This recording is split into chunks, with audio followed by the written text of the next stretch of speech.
Previously on Adequately Advanced Magic. Nova grabs whoever's arm is nearest to, her right side, pulls them down. Avenge me when Mercury is in the third house and Polaris. Almost as if frozen in time, you see Lady Kensington. You see that she also has a faraway look in her eyes, and that she too is also sort of slightly drooling. Kai pulls out something from his pocket. It's a couple of sheets of paper, and it becomes apparent to you that Kai has been paying people to attend your classes. You take a look at your two children, their eyes are a little bit unfocused, but they are not drooling. Deborah starts raging.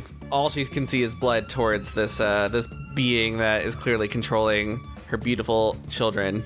So I don't know about you ladies, but I'm marching down to the Rodriguez's house, and, well, let's just say things aren't going to be the same afterwards. There's nowhere to go but forward.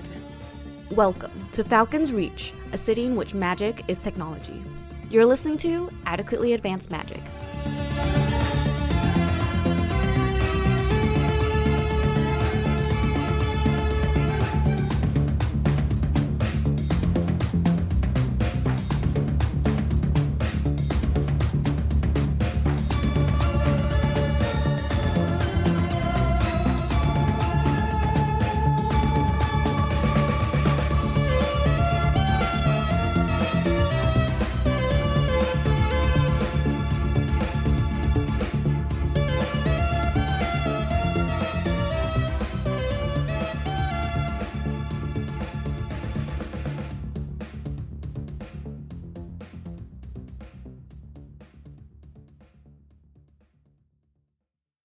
We see a planet, heavily cratered, traveling through space. We see a slightly more up-close shot, and we see that it is, in fact, hurtling. The camera then does a hyper zoom out across millions of miles, and we see the planet that the three of you are on, near the coast somewhere. In the night sky, we see a bright twinkling, and it's the same planet that we saw earlier. The camera flies over the coast, and we see that the water is quite a bit lower than usual. There's occasional uncovered trash and the remains of abandoned boats. We then get another landscape shot, and we see clouds building up overhead, and they eventually grow into a dark gray and then transform into a storm. We see a super wide shot as the storm hits Falcon's Reach, blasting the city with raging winds and dumping rain everywhere. Vivian, what kind of shoes are you wearing right now? I'm wearing pale pink shoes with a low heel. I'm glad I asked you and not Wesley or Mitchell. Yeah. Yeah, I had a freak out moment where I was like, shit. I was like, Clothing? please do not ask me. We see Vivian's shoe step into a puddle, and we cut to the three of you. The three of you are heading to the Rodriguez's house, all the while battling the raging storm. Kia is picking up her pace and striding ahead very confidently. She's really looking for something else to focus on beyond the conversation / fight she just had with Kai, and is getting increasingly angry to match the increased pace of her footsteps. Totally ignoring the rain. Deborah's fighting really hard against the wind and rain, but she's kind of like a really thin person, like a thin, small person, so she's constantly getting buffeted by the wind. Vivian strides forward in kind of even march footsteps between the two of them. The three of you guys find yourself outside the Rodriguez's house. It's a charming 2-story dwarvish-style cottage with a white picket fence. It's quite large. The exterior is made out of sturdy stone and brick, giving it a bit of a cozy and traditional look. The front porch is adorned with flowers. What kind of flowers? Well, all of the flowers are chrysanthemums, because you asked Sam to swap them out. I don't kick them then. I nod approvingly at the flowers. Phase 1 of the plan has already begun. As the three of you approach the front door, Kia, you sort of thumb in your pocket the tarot card that you got from Nova. The tower. Nova was always so deep in her occult theories and her readings. Maybe she was onto something after all. Well, that's why I didn't let her near Zog and Glob. I don't need their heads being filled with nonsense, but I could definitely agree that these people don't belong in our neighborhood. The three of you find yourselves outside the front door. Thump on it with my fist, and I say, "Hello, it's Vivian. We have some pressing news that we need to speak to you about immediately. Please come to the door." And I just keep thumping and thumping and thumping while I say this. Deborah's like, "As chairwoman of the neighborhood watch, I order you to come out and explain yourselves." You hear someone come up to the door on the opposite side, and then it slowly creaks open, revealing Mr. and Mrs. Rodriguez. You take a look at Mr. Rodriguez. He's about 4 feet 5 inches tall, with a pretty stocky build. He's very square-jawed and has an angular face, with a short, well-groomed beard. Mrs. Rodriguez is also a stout and solid dwarf, and has a very well-rounded figure. She's smiling at the three of you. She has a warm and friendly face. I see. Mr. Rodriguez says, "What are y'all doing out there? How about y'all come on in?" Mr. and Mrs. Rodriguez, hi, it's so good to see you. How are you? You know, we missed you at the last neighborhood beautification committee meeting, but I see your chrysanthemums are coming along very nice, and oh, that's so kind. Thank you for letting us come in. And I walk in. Vivian says, "Enough with the pleasantries. We have some very serious safety issues that we need to speak to you about immediately." Let me get y'all some tea. All right, I will take that. Mrs. Rodriguez heads into the kitchen and starts heating up the water. Meanwhile, Mr. Rodriguez also says, let me get y'all some towels. Looks like y'all need it. Oh, that's so kind of you. Thank you so much. As I lightly grip my dagger handle. Inside the house, you see a dining room connected to a kitchen, and then on the left side is a living room. The three of you are just dripping water everywhere. He shakes her hair angrily. Mr. Rodriguez returns with some towels and hands them out to the three of you. Deb towels off. Now, what was that about some safety issues? Yes, number one, have you heard about any of the terrible things that have been going on in this neighborhood lately, including the death of our dear friend Nova? Oh yeah, I definitely heard about that. That's quite terrible. I'm sorry about your friend Nova. We have some reason to believe that you had something to do with it. Care to explain yourselves? He says, "Me?" Mrs. Rodriguez returns with some tea for the three of you. Everybody do a perception check. 13. 22. That is a 7. Kia, something feels a little bit off about Mr. Rodriguez after he says he was like, "Me? Who, me?" Who, me? Who, me? Commit murder? Just looking at that warm tea and noticing how cold I am. And that's all I can focus on. Who drinks the tea? He is normally very into tea, but as she is increasingly suspicious, she does not. Vivian also doesn't drink the tea, but she does kind of just warm her hands on it. Deborah, very slowly starts lifting the tea to her lips. Just very slowly. And how smart is Deborah? Hold on. Deborah takes a sip of tea. Okay, this is sort of what you notice, Kia. Mr. Rodriguez does a long, slow blink, and then his demeanor changes slightly, and he says, "What are y'all asking about again?" So, Mr. Rodriguez, look, I don't want to waste anybody's time. It's been a long day. The weather outside is hell, but, surely you've seen everything out there is completely messed up. The weather, the mindless people, just stuck, unable to talk or think. You must know something. You must know something. Ooh, is this chamomile? Mr. Rodriguez says, "Oh yeah, it was me." We got him, boys. Let's bring him in. Officer, it's this one over Mission here. accomplished. All right, we could end the session early. We got him. Yeah, I'll head down to the police station with y'all. Just let me get my jacket here. Oh, great. Wow. Cool. And just to clarify one thing, what part of this exactly was you? The murderer, the zombies, the weather? With the zombies. Mindless people, Oh. slaves running around. One might call them zombies. Mr. Rodriguez says, "Why everything, except for the weather? I don't control the weather." But, like, how did you do it? How did you make Charlotte kill Nova? Oh yeah, I just got some illegal magic tag.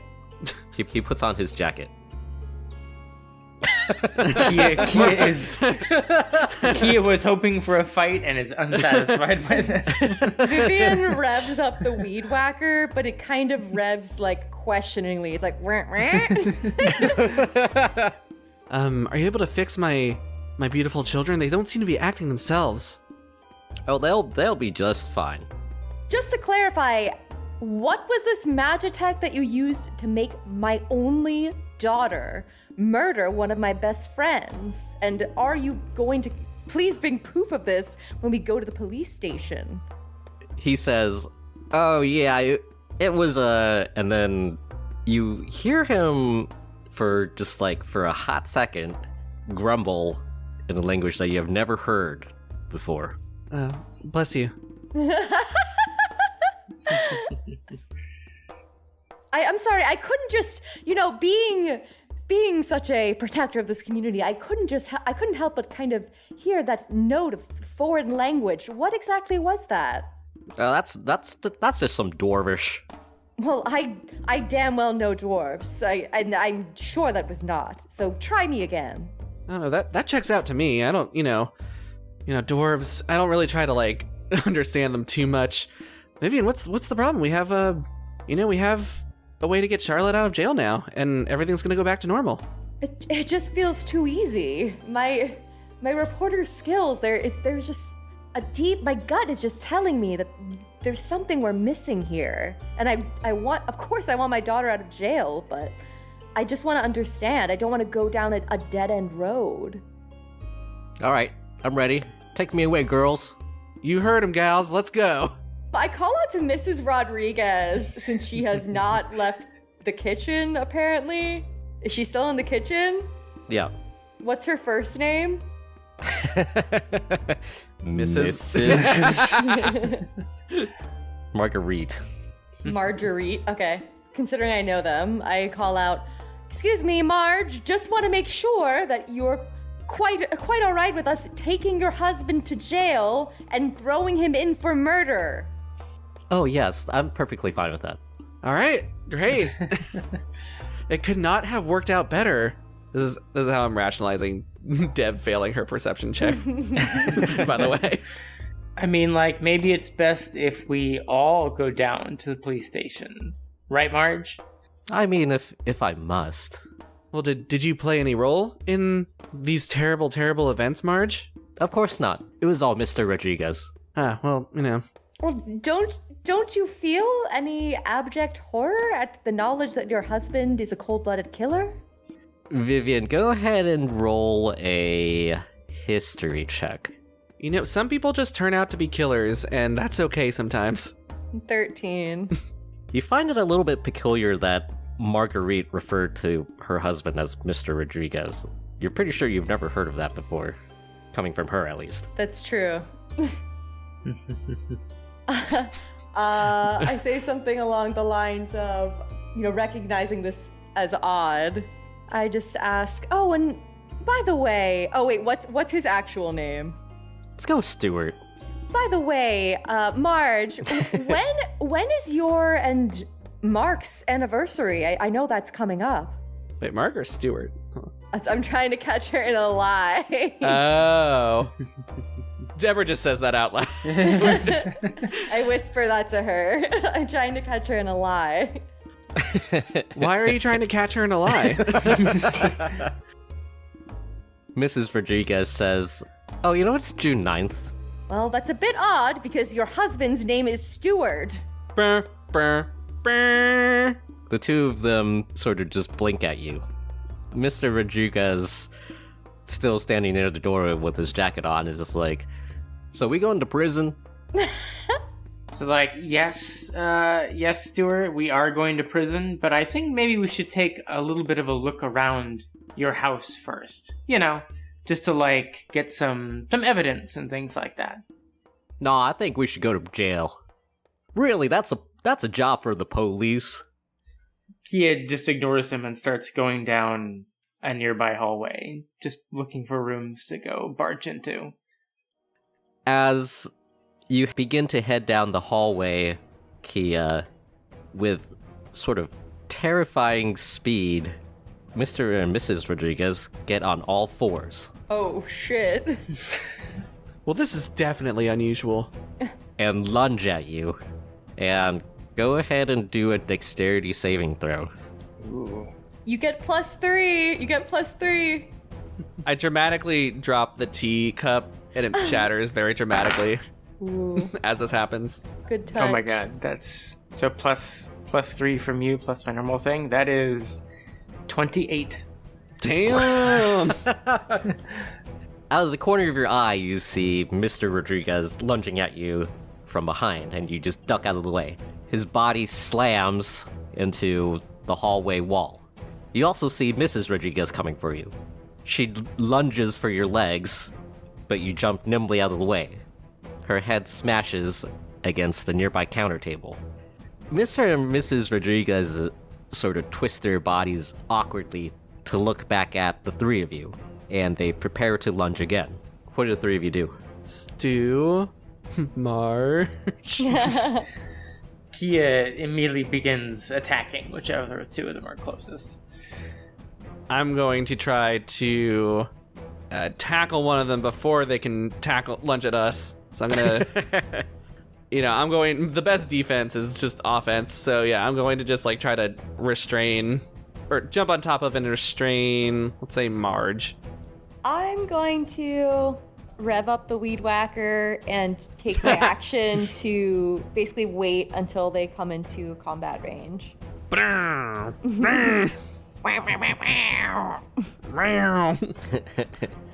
Kia, you find Mr. Rodriguez right next to you, and go ahead and roll an attack roll.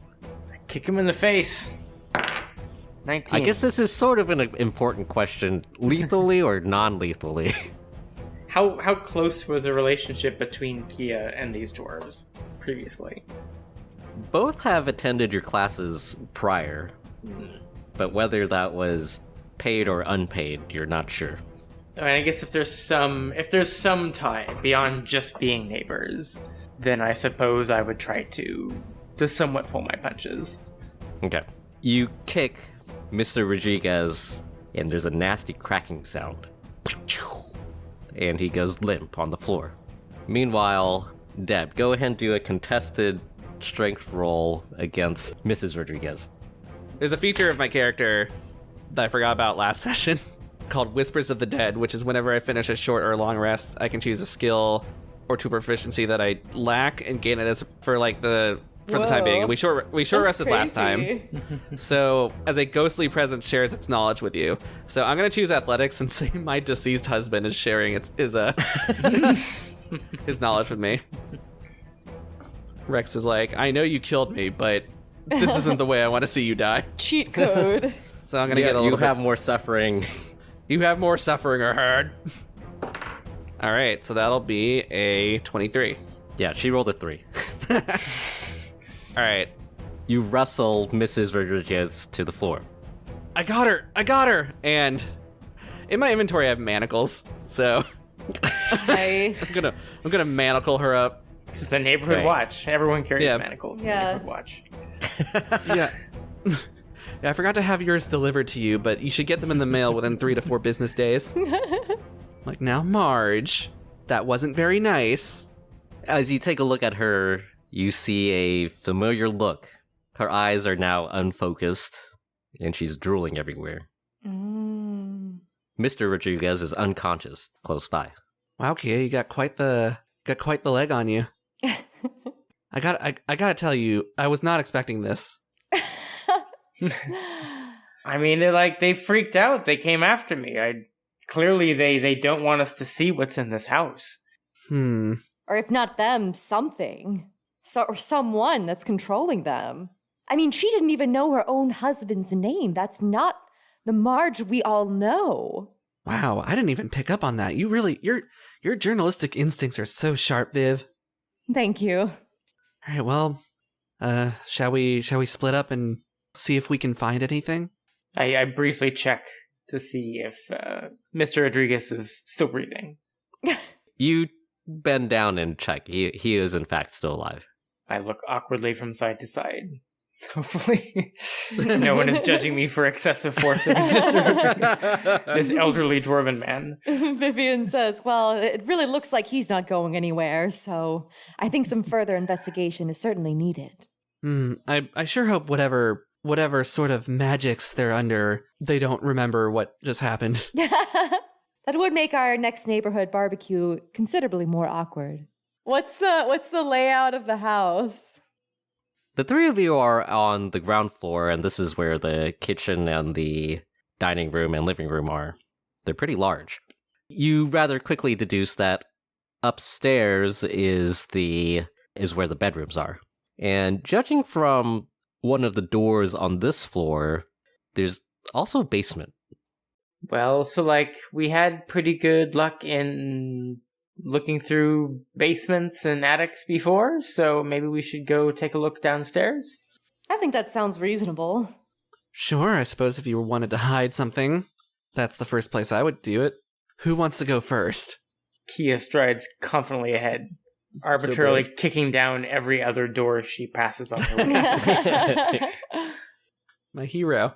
Oh, Captain, my captain. Deb's closing the doors, behind. In her OCD. As we go past them. Yeah. I'm no, this is uneven. Kia, you open the door to the basement, and you walk down the stairs.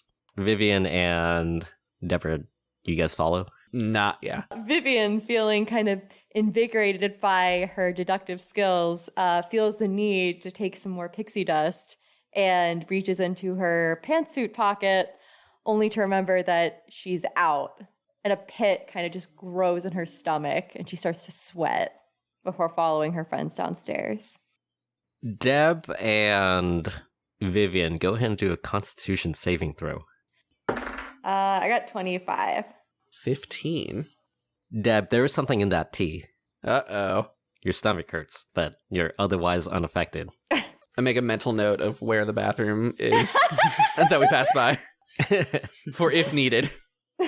In shutting all the doors, you were also surreptitiously kind of looking through to make a mental note. I'm well, Stu and Marge aren't using it right now. Vivian, your hand shakes. You grab it with your other hand and sort of steady it. You're increasingly on edge. The basement staircase leads down to a long hallway. There's only a couple of lights flickering here, making it difficult to see. But all of you guys are orcs, so I think we all have dark vision. Do we all have dark vision? They give way too many races dark vision. Outside, even in the basement, you can hear the storm grow stronger. The three of you head down the spooky hallway. Are there doors along the hallway or not? There are not. Okay. The hallway seems to stretch on for forever. As the three of you are walking, there's suddenly a flicker of light ahead of you. It's an illusion. Ooh. Do we know it's an illusion? Or does it look real to us? No, it is definitely an illusion. In this world, there's illusion magitech that you can buy, and it's basically just DVDs. Oh, okay. So it's like a hologram. We know that it's not real. Yeah. Okay. We see an illusion of Kia. She's wearing her prettiest dress, and then we see another figure enter the illusion. It's Vivian's ex-husband, Lionel. Ooh. Kia goes up to him and is basically touching his arm, giggling, and laughing at all his jokes. How far does the scene go? Do we get to see more? Yes. Suddenly, this is a rated R podcast. This has been going rated for X for explicit. This has been going for 5 minutes already. No, it does cut several times, and in each one, Kia is wearing something different, and Vivian's ex-husband is wearing something different, and the two of them are flirting real hard. I start shaking, and I say, Kia, what is this? I mean, like, I don't know, suddenly there's just these images on the wall. There have been a lot of crazy things happening lately. They think they can get in our heads and psych us out. It's not gonna work. But this is... It's just... There's details that they just couldn't possibly know. I mean, I haven't thought about him in years and so long, but I mean, the way his eyebrows furrowed, the way he laughed, it's all right there. It couldn't be there unless they knew, unless you knew. I mean, look, Viv, you two had broken up and moved on, and you know, Kai, he's such a useless bag of trash. Sometimes I need to, like, you know, talk to other guys. And you couldn't have told me? For how long? Since when? I mean, it was nothing serious, just off and on. A few workout classes, a couple drinks. You know, maybe a year or so. A year? You've lied for a year. And this was long ago. This is, you know, not recently. There's like a watermark at the bottom with like the date. Yeah, I was about to be like, I thought it was like up to this year. I thought it was like this past year. I still can't believe you never told me. I didn't want to hurt you, Viv, and you've been so strong without him. I didn't think you needed to know. Well, I need to know because you're my friend. I just can't believe you didn't tell me. Look, I mean, we can have this discussion later. I haven't talked to Lionel in quite some time now, but I think we just need to move on. Vivian, Kia, you know, I hate to see you two fight. You know, clearly somebody put this here to try to divide us, to try to make us fight. I say we just ignore it and keep going. Kia just starts striding ahead. Vivian kind of just rolls her eyes and shakes her head, try to shake the memories out. Deb's like, these two, am I right? She says to nobody in particular. And then like walks forward. The three of you continue down the hallway, and once again, it seems endless. Who's in front? Kia's in front, right? Yes. He's I wanted always to in get front. myself out of that situation as quickly as possible. Yeah. Kia, as you continue down the hallway, you hear a crunch underneath your feet. And as you look down, you see that you've stepped on the apparent femur bone of a skeleton here. Ugh, yuck. Viv, Deb, it looks like we've got some bodies down here. Ooh, how gruesome. Is it like a humanoid type skeleton, Joey? Yep, Okay. Is it just one skeleton, or are there others? just this one. Oh. Does it look old? Go ahead and do an investigate check. 3. That's a skull, all right. You have no idea how long this skeleton has been down here. You take a look at the clothes, and you can't really tell how old it is. But it's like a fully decomposed body. It's just a skeleton, right? Correct. Okay. And it's still wearing clothes. Yep. Okay. Who knows how long this has been here? He reluctantly starts rummaging around a bit to see if there's anything of note. Go ahead and do a perception check. That is a 9. You find nothing of note. In the distance, another illusion flickers. As the three of you take a look, you see it's Deborah this time. She's sneaking around the neighborhood. Look at me go. She goes up to a community board, and we see Kia's advertisements for her studio. Deborah rips them off the board. Damn. Like, what the hell, Deb? Kia, listen, as the chairwoman of the beautification committee, I have to enforce certain standards in this community to make sure the neighborhood remains beautiful. And, there's clear time and place to put advertisements up, and you knew this, and yet you still plastered your advertisements all over the city. What was I supposed to do? What's not beautiful about fitness? And I've got to make a living. These papers are going up all over everybody's buildings. Like, we know where your studio is. There's not a huge neighborhood. It's not a huge cul-de-sac. And you're very well aware of where you're supposed to advertise, and you blatantly violated that. And I feel like I did you a favor. I didn't go to you and complain. I did you a favor and remove the flyers, Sue me. Don't actually sue me, though. I mean, I think it's probably just because you're embarrassed about how out of shape you are. Isn't that right, Deb? Well, that is... whoa. Kia, you're my friend, and I don't want to raise a finger against you, but that was uncalled for. That was very uncalled for. It's hard watching 2 kids and maintaining, a healthy lifestyle at the same time, while also keeping the house... It's a lot to do, and sometimes it's too much, So forgive me if, I haven't been paying attention to eating my daily nutritional value. Kia scoffs and mumbles something under her breath about she's as bad as Kai. And he starts to stride off again. Vivian puts her arm around Deborah's shoulder and just says, well, there's only so much time in a day. And Kia just doesn't understand. She's not a mother like we are. Yeah, I mean, you know where I'm coming from, right? Like, I work hard to keep this neighborhood beautiful and neat. And she just comes in with her flyers without even asking permission to put them up. Of course. I mean, well, I think I know. We all have plates spinning. We all have different priorities, and yours is to the neighborhood and its appearance. Thanks, Viv. You were always my favorite. For real, this is actually a very good insight into women friendships. Women friendships in groups of 3 never work. There's always 2 that are tighter, seriously, and 1 that is less tight. I've never seen a working group of 3 female friends. That's very interesting. It's why it's why it needs to be either 4 or 2 girls and a boy, or 2 boys and a girl. Or 3 boys. Maybe 3 boys friendships work, but 3 girls friendships do not. What do you all at home think? Yeah, weigh in.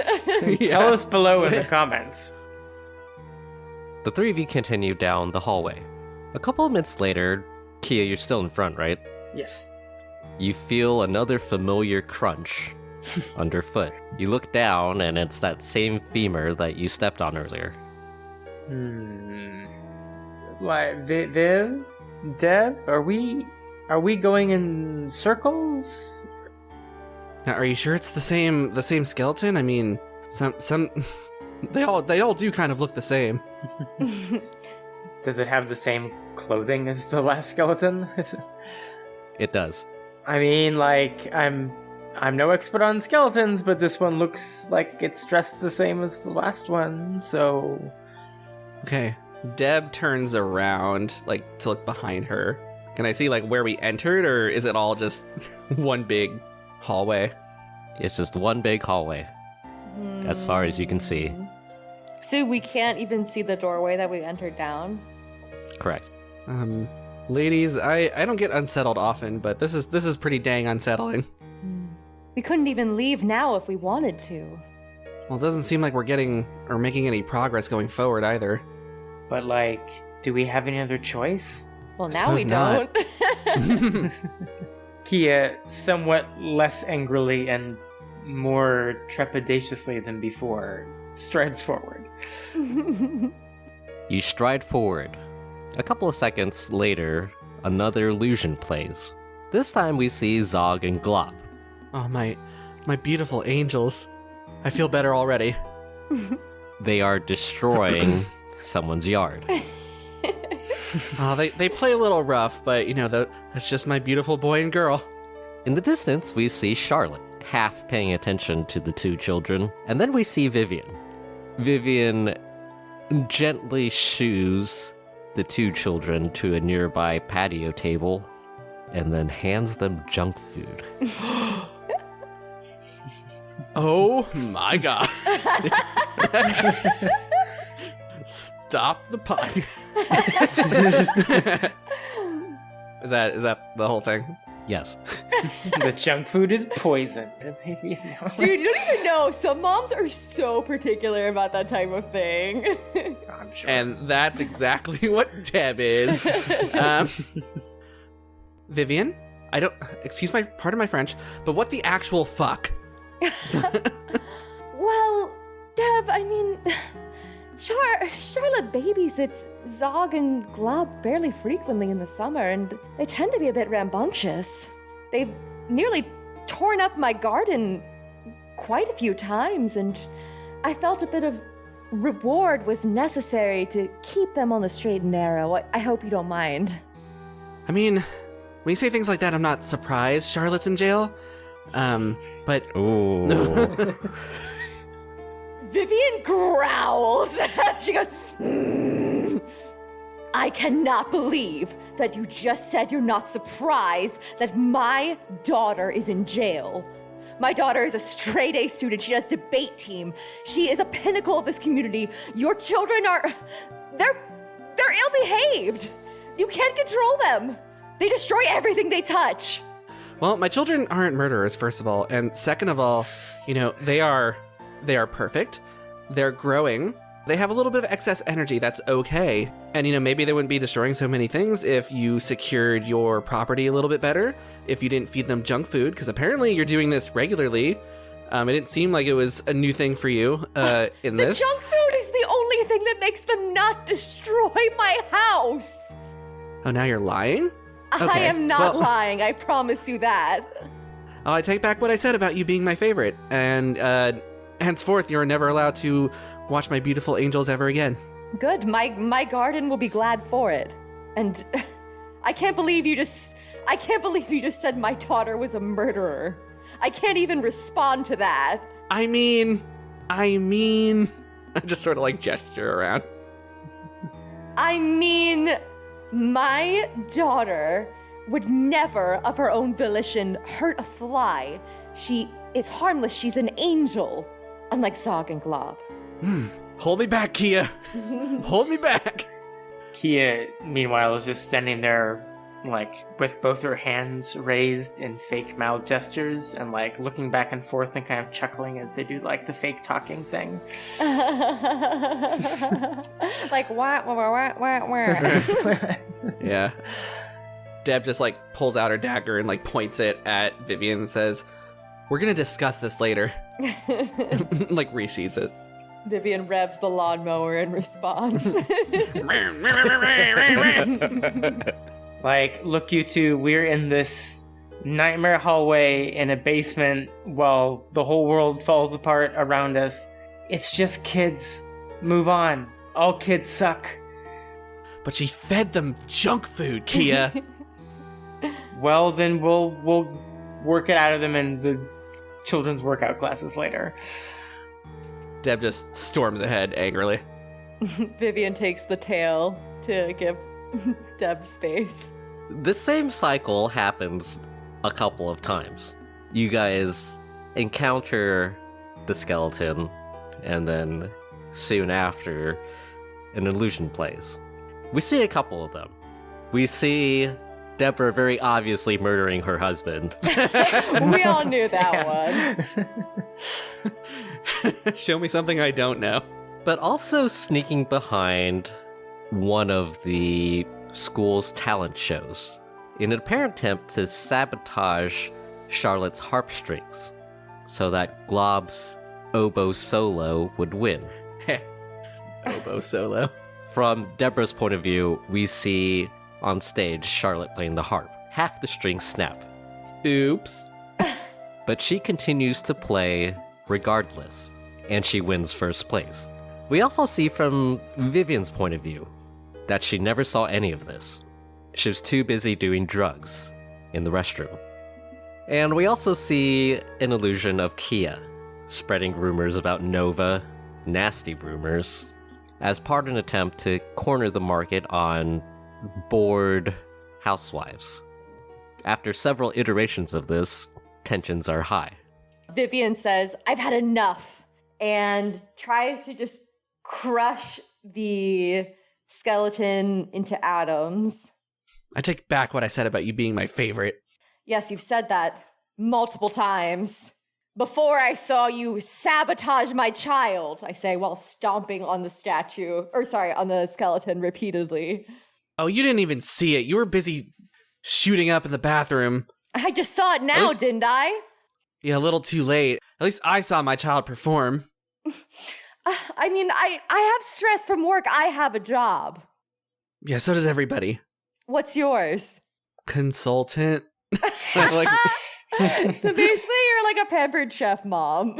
Well, actually, she's living off the life insurance money from Rex, but she tells everybody that she's a consultant. All right, this consultant. Well, I have a real job.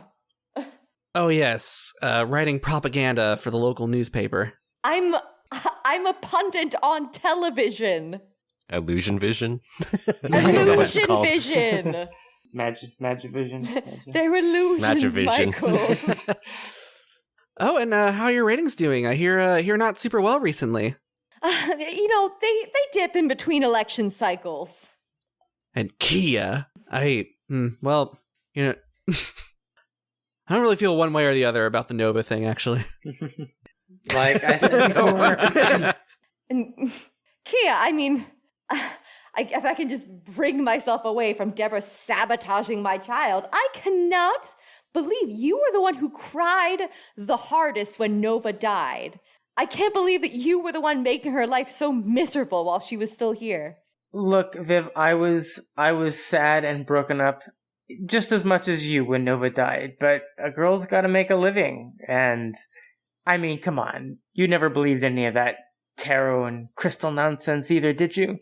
I believed it as much as I believe in your yogi spiritual lifestyle.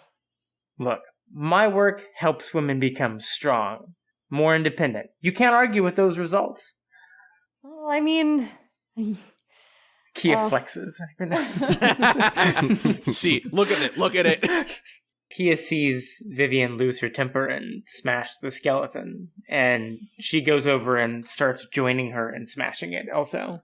Yeah. Deb does the same, and it's like the fucking scene from like JoJo where they're all like kicking that. Yes! Yeah. Okay, they're all kicking the cup. The three of you stomp on the skeleton. I feel a lot better now. There's like a 10-minute scene of nothing but the three of you just stomping on the skeleton. So Vivian says, ladies, we need to put aside our differences. We're clearly in the midst of something great and terrible that we can't begin to understand, but the only way that we're going to make it out is if we stand together. None of us are perfect, and as a parent, I guess we're just all doing the best that we can, and I probably shouldn't have said those things I said about Charlotte, so I apologize, Viv. I accept your apology. I apologize for going against your wishes and feeding Zog and Glob junk food. I've never told anybody this, but sometimes when I am just really stressed, I will eat some of the junk food I've confiscated from them. But that's our little secret. Of course, just between us girls. Yeah. And Kia, I shouldn't have held you going out or, getting to know Lionel against you. It's been so long. I don't have any claim over the man anymore. I think you just brought up a bit of insecurity from me again, and I hope you'll forgive me for taking it out on you. No, like I should have told you, Viv. It wasn't anything serious. I just, I don't get what I'm looking for at home very often, and so I sometimes just I need to get out and be myself a bit. And Lionel was around. He's not the only one, but I should have. Our bond is special, Viv, and I should have respected that more. Aw. Vivian gives Kia a hug. And then she hugs Deborah, too. Deb says, Kia, I probably should have come to you before taking your flyers down. That was probably not my best moment, so I do apologize about that. No, I go overboard a bit. I I know how hard you work on the neighborhood, and I should have respected all the proper placements, and we can work together on it when we get out of here. Oh, sounds like a deal to me. All right, and everybody hugs and makes up, and it's super mushy. Yeah. Ladies, friendship forever. High five. Friendship brings glow. All right, can we kill something now, Joe? Yeah. You gotta get out of this hallway first. All right, I look up. You see the ceiling. All right, I try to jump and touch the ceiling. You touch the ceiling. All right, that's not the way out, ladies. God Is damn there it. anything to the side that we've just been kind of going forward this whole time? Has there been anything to the side, like a door, offshoot? How about everybody do a perception check? 8. 11. As a 13. After making up, the three of you come to the realization that all three of you will die together here. Huh. The end. The end. Just a montage of the three of them slowly starving. Deborah's just gonna start like walking forward, but like feeling the walls to see if there's any cracks or any imperfections or any like, I don't know, maybe there's like weakness in the stone, and she can like start like pulling some stones out to get out of here. Yep. What does everybody else do? Vivian laments that she doesn't have any spells left. And I guess, okay, if Deborah is going one way, Vivian starts going the other way and trying to push the limits of whatever is making this infinite hallway. Because it's not truly infinite. It's just an effect. She tries to start going to the limit of the other way that she can. Yep. Kia, what are you doing? Kia doesn't know much about all this magical and investigatory stuff, so she just starts running. She thinks that maybe she can outrun the vision, so she just plows ahead as fast as she can. Gotta go fast. Okay, which way? Actually gonna go head back towards the way we came from. Or what I perceive to be the way we came from. So we'll say Deborah heads forward and Vivian and Kia head backwards. Kia, you sprint past Vivian. Meanwhile, Deborah, you try and feel the wall and slowly move forward. Something peculiar happens. Kia, as you run, the illusion sort of breaks down. It's sort of like the computer is trying to render it, but it's rendering it like very slowly. At some point, you run past Deborah. I try to speed up more. I feel like whatever I'm doing is having a good effect. You speed up. Once again, as you run, the illusion sort of has trouble compiling itself. That's what all those classes get you. Do I see anything more indicative of reality or whatever's behind the illusion while these glitches are happening? No. It just seems like it's having trouble, like, putting the previous part of the hallway, like, in front of you. Vivian calls out to Kia, "Keep running!" Like, I think I'm about to make progress here. Vivian starts running in the other direction. Like, if Kia is running clockwise, Kia starts running counterclockwise. But significantly less fast because she's wearing pink high heels. They've both lost it. Vivian, as you run in the opposite direction, the two of you occasionally, you and Kia every now and then just like pass each other, and you also pass a very slow moving Deborah. I'm very close to cracking this whole thing. The illusion begins to break down more. I grab Deb, Deborah join as us. I'm running past. I say, start running too! Or jumping Like, up what's- and down. Maybe if you break it in if we go multiple planes.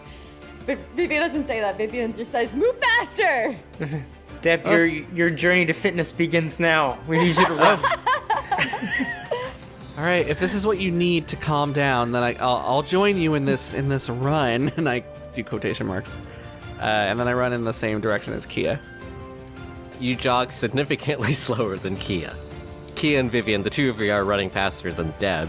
For the two of you, you begin to see visible cracks in the illusion. The cracks extend and break, and the three of you are thrust toward a doorway. The three of you slam into it, and the door breaks open. Wow! Mamma mia.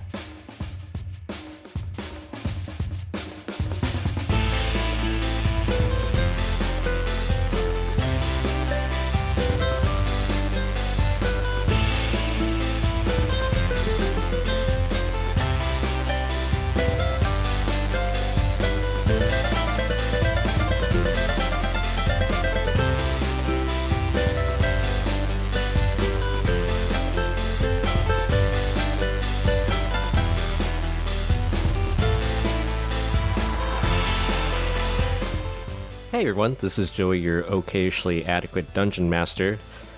Sorry for the excessive delay on this episode, it literally exploded while I was editing it, basically when I was almost done. The good news, however, is that we're almost done with this bonus arc. We've just got one more episode to go, and then we'll be back to the normal campaign. So join us next time for the final finale of the Desperate Orcish Housewives arc.